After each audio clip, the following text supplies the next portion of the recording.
Қасқыр. Ертеде ерлі-зайыпты екі адам өмір сүріпті. Олардың 7 қойы, құлдыраңдаған құлыншағы, иті мен мысығы болыпты. Олар бақташы жалдап, қой бақтырыпты. Бірде бақташы тамақ салынған қоржынын иығына іліп, ешкілерін өріске айдап кетіпті.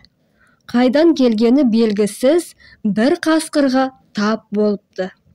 «Па, шіркін, қойларың қандай тамаша, өзіңдікі ме?» деп сұрайды қасқыр.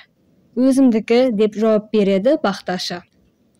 Қасқыр тұрып, «Тамақ салған қоржыныңды маған бер, әйтпесе қойларыңды жеп қоямын» дейді. «Бермеймін» деп қасарысады бақташы. «Ендеше өз обалың өзіңе» деп қасқыр бір қойын жеп қояды. Келесі күні бақташы тамақ салған қоржынын иығына іліп, қалған 6 қойын тағы да өріске айдайды. Дәніккен қасқыр баяғы жеріне келіп, оны күтіп тұрады. Қасқыр бақташыдан қоржынын сұрайды. Бірақ бақташы қоржынды бермейді де, қасқыр екінші қойын жейді. Күнде осылай қасқыр барлық қойын жеп бітіреді. Иесі ұрсып, бақташыға құлдыраңдаған құлыншағын бақтырады. Бірде бақташы өріске шығып, құлыншақты бақылап жүреді. Қарсы алдынан баяғы қасқыр тағы да сап ете қалады.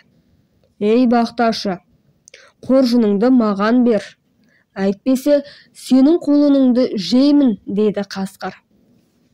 Бақташы қоржынын бергісі келмепті. Қасқыр «Қорқысың ба, құлдыраңдаған құлынды жеп қояды». Бақташы үйіне оралып, болған жайдың бәрін баяндап береді. Иесі 7 қой мен құлдыраңдаған құлыншағын қайдан тапсаң да тауып әкелмей қайтушы болма деп үйінен қуып шығады.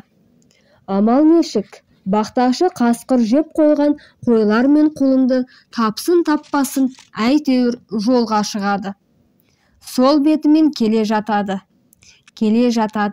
Жолшыбай қарны ашып, тамақ салған қоржынының аузын шешіп, тамақтана бергенде, қайдан белгісіз тағы да қасқыр сап ете түседі.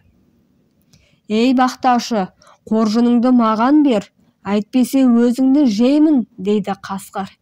Бақташы қоржынын бермейді. Әлгі қасқыр оны жеп қояды. Иесі үйге қашан оралар екен деп бақташыны күте, енді қызметшісін бақташыны іздеуге жібереді. Оған да жолшыбай әлгі қасқыр кездеседі. Сонда қызметкер қасқырдан: «Сен бақташыны 7 қой мен құлдыраңдаған құлынды көрген жоқсың ба?» деп сұрайды. Сонда қасқыр тұрып: «Естіп тұрсың ба?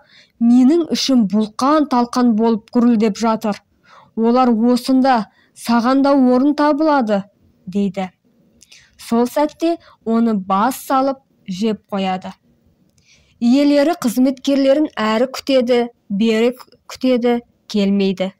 Содан соң олар оны іздеуге қызметші қызды жібереді. Оның да қарсы алдынан қасқыр кезігеді. Қыз тұрып: «Бақташы 7 қой, құлдыраңдаған құлынды тағы да қызметкер көрген жоқсың ба?» деп сұрайды одан. Қасқыр тұрып: «Естіп тұрсың ба? Менің ішім қалай бұлқан-талқан болып жатқанын? Міне, олардың бәрі осында, сағанда орын табылады» деп қызды да жеп қояды. Иесі болса қыздың келуін әрі күтеді, бері күтеді. Ол сол бетімен оралмайды. Ақыры соңында күте жалыққан соң оларды іздеуге өзі аттанады. Жолшыбай әлгі қасқырды көреді. Одан бақташыны, 7 қой мен құлдыраңдаған құлынды, қызметкерді, тағы да қызметші қызды көрдің бе деп сұрайды. «Естіп тұрсың ба? Менің ішім бұлқан-талқан болып жатыр. олардың бәрі осында, саған да орын табылады, деп қасқыр оны да қалғып жұтып жібереді. Үй иесінің әйелі күйеуін әрі күтеді, бері күтеді, ал ол сол кеткеннен мол кетіп оралмайды. Ақырында әйел шыдамы таусылып, күйеуін өзі іздеуге аттанады. Оған қарсы алдынан қасқыр кезігеді. Ол қасқырдан: «Бақташы, жеті қой, құлдыраңдаған құлынды, қызметкер, қызметші қыз, менің күйеуімді көрген жоқсың ба?» деп сұрайды. «Көргенде қандай?» деп жауап береді қасқыр. «Естіп тұрсың ба? Менің ішім бұлқан-талқан болып жатыр. Олардың бәрі осында, саған да орын табылады қаласаң», деп қасқыр әйелді де қылғытып жібереді.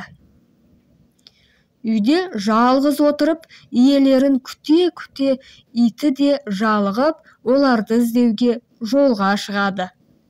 Жолшыбай оған да қасқыр жолығады.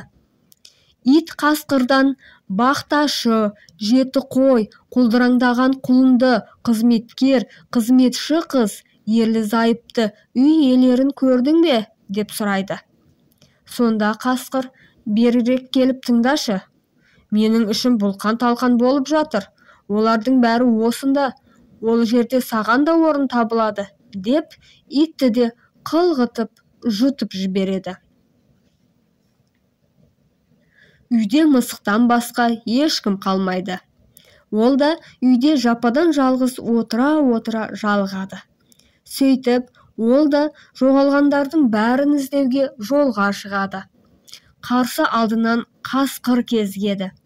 Одан: «Бақташы, жеті қой, құлдыраңдаған құлынды, қызметкер, қызметші қыз, ерлі-зайыпты адамдар, тағы да бір ит көрген жоқсың ба?» деп сұрайды мысық.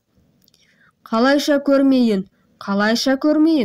деп жауап береді қасқыр. «Естіп тұрсың ба? Менің ішім бұлқан-талқан болып жатқанын. Олардың бәрі осында, саған да лайықты орын табылады». Сөйтіп, мысықты да жеп қояды. Әйтсе де қасқыр қомағай ғой, іші тарлық етіп, ит пен мысық ерегісіп қақтығысады. Қасқырдың қарнын тырналап, жарып жібереді. Бақташы да, жеті қой да, құлдыраңдаған құлын да, қызметкер де, қызметші қыз да, ерлі-зайыптылар да, ит пен мысық да аман-сау жерге сау ете түседі. Содан соң бәрі жиналып қасқырды өлтіреді. Ал өздері көңілдері көтеріңкі, риза болып үйлеріне қайтады.